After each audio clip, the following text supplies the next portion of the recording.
Okay. As long as it's red, then we're good. We can just go like this. Oops. Okay. All right, Mitch, let's go. Thank you. We have lots of acts on stage. Hold on. Lots of acts. Don't touch the screen. Point it at us. All right, ladies and gentlemen, give a big hand for the comedy team on Comedy Team.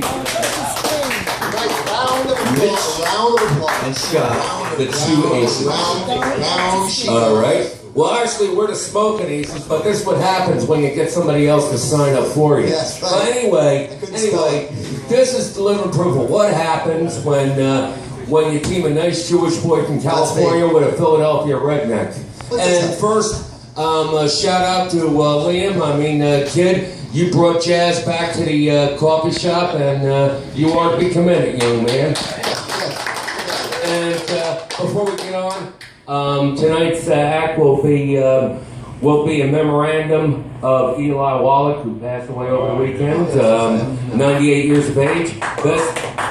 Movies best remembered: Magnificent Seven, The Misfits, Jaws in the Deep. He was a great actor and a great all-around human being. Okay. Well, speaking of movies, did you hear Steven Spielberg and Oprah Winfrey are teaming up and they did a movie? Steven Spielberg and Oprah Winfrey doing a movie? Yeah, well, it's advertised right now. It's called 100 Feet, the 100-Foot Journey. Well, they had to name it that because Raiders of the Color Purple wouldn't sell. I don't think so. It's age is getting to me. My mind is just kind of going. I went to Vegas and I tried to gamble and I lost all my money, and then I started to bet with my mind, and then I ended up losing. And he lost his marbles too. I lost my mind. Yeah, you're right about that. But I'm getting older, and you know what? I'm 57, and this is the oldest I've ever been. 57? Wait a second. You said you're 50. You said you're 57. Isn't that steak sauce? Oh, that's Heinz. I think you're right. Yeah. But I just come to that realization that this is as old as I've ever been, and it's going to be that way for a long time. Oh, well, let me tell you something. When it comes to being old, wait till you get to be Uncle Bob's age. Bob. What about Bob? We can talk about Bob. We can talk about Bob. We can talk about Bob. He only played Elliot Ness back in the 60s. Yeah, that's one of those dyslexic names. If you say backwards or forwards, or it does it either way. Yeah, well, if your name was Mud, and that spelled backwards is pretty dumb. Yeah, it could be, huh? Yeah, it's like the dyslexic guy who walked into a Rob. Yeah. Yeah, well, how about the dyslexic guy that walked into a fish market and he said, "Hello, ladies." You're bad for that one. So, speaking of hospitals, my mom went to the hospital. My mom was like 86 years old, and she said she was waiting for a physical. And the doctor said, "So, Mrs. Goldstein, do you and Sydney still sleep in the same bed?" And she says, "Yes." And he says, "Well, do you participate in sexual activity?" She says, "Yes." And he says, "Well, do you have multiple orgasms?" And she says, "No, we have Blue Cross and Blue Shield." Oh, yeah, you were in a hospital cafeteria. Did the chocolate pudding taste funny? It did taste a little funny. What's that about? Well, it should. It's strained liver. Strained liver. I hate that when I have it. It doesn't taste good at all. Yeah, you thought it was chocolate pudding. All this time you were eating strained liver. Let's see now.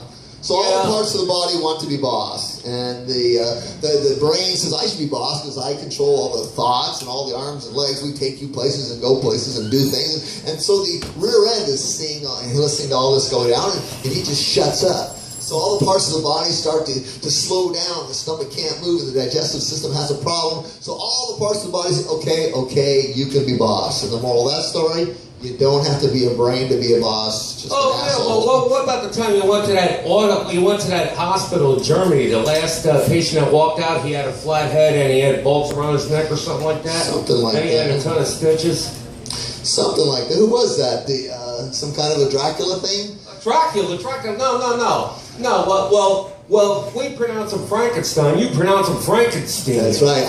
Iceberg, Goldberg. What's the difference? Yeah. So, speaking of vampires, I think there's a story about the vampire that they had the vampire bar. The first vampire walked in and ordered a blood A, and the second one ordered a blood B, and the third one ordered plasma. Oh, that was a Chinese restaurant. Column A, column B. Hey, how about the one that's had all the chicken and blood you want? It's called Cluck and Suck. That's right. And then so the bartender said 2 bloods and a blood light once the plasma was ordered. Yeah, all we have is blood. There's no Crips available. You work on a poem. I am writing a book, I keep telling myself. maybe someday from my mother's shelf.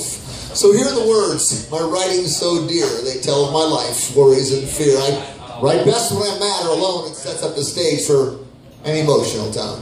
When is that coming out in paperback? I don't know, I haven't thought about that yet.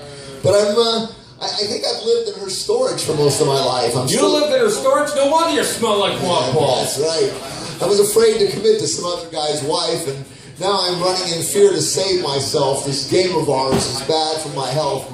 My mental health seems to be getting worse. I've got the lonely blues. Yeah, you can tell his mental health is getting worse. Look at these glasses. He looks like he's doing an alien autopsy in Los Alamos. Yeah, I actually had to make these myself. I went into a thrift shop and started picking them up until I got dizzy. Those were the ones that Well, I gotta admit one thing. From the waist down, you're starting to look like a redneck. I'm glad you took my advice and let the hicks are us. Well, now I know who wears the pants in this family. Don't say that to Ann too loudly. You know what you mean by that? Oh my God, she's the circle of iron in this triad. No kidding. Have you seen the baseball? Have you seen any baseball this week? No, I haven't had a chance though. What's been going on? Well, I learned something about baseball. It takes longer to run from second to third than it does from first to second. You know, there's a short stop in between second. Well, where we come from, we only have two bases. Yeah, first and home. Home plate is the manhole cover. First base is the lamppost. That's right. For those of you who play stickball, you know what I'm talking about. Haven't never played stickball before. Yeah. Oh, they don't have stickball out in California? Well, welcome to the East Coast, pal. I'm going to have to break you in on this sometime. Have you ever done any hitchhiking? Yeah, most of the time it was big rigs. I got a story, I got a story about hitchhiking. I traveled all the way across the United States and up to Canada and all the way across the Trans-Canada Highway in south. And when I was trying to get into Alaska, this guy picks me up and we go all the way in, and then I try to sneak on the ferry because I wanted to get the Skagway into the islands. And when I tried to sneak on the ferry, I heard the name Skip Elliott at the purser's office, so I thought I could be Skip Elliott. So I told him I was Skip Elliott. He said, no, you're not. Skip was the mayor of the town. So I went around and tried to come up with $12, and I see the guy that gave me a ride into town. He says, don't ever talk to me again. He says, I heard you try to impersonate me at the ferry terminal. So they ended up arresting me for attempted theft of a service, basically malicious mopery, and that's my story of being in Alaska. Malicious mopery, God. Yeah. Oh God. Hey, at least you had it easy. When I hitchhiked, I was on board freight trains. The only thing I had to worry about is waking up in railroad yards with a gun in my face. Yeah, but the next thing you know, I told him who I was, and he says, "Oh, I got some sour mash in the back. Why don't you come and join me?" Sorry that happened to you. So I did a lot of traveling around the United States. I hitchhiked quite a bit. Yes, sorry that happened to you. Right. I got all the way down to Mexico, and I've been learning some Spanglish. And I've learned that I could say 4 people in quicksand, which is cuatro cinco. Oh, really? Oh my God! Oh my God! Really? Well, you know the name of the phone company down there, don't you? Taco Bell. Taco Bell, yeah, that's for sure. Yeah. Well, that's been a good one, and remember, in parting, folks, the world we're to live by today is you don't have to be crazy to live on planet Earth, but it does help. Thanks for listening. Thank you. And you thought Abbott and Costello were funny. The 2 aces. The smoking aces. You know what? I hate when people race that. I can't get it out of my mind. Now I gotta think of the 2 aces. The smoking aces. It's out of focus a little bit. Mitch and Scotty. Next up, Mr. Eric.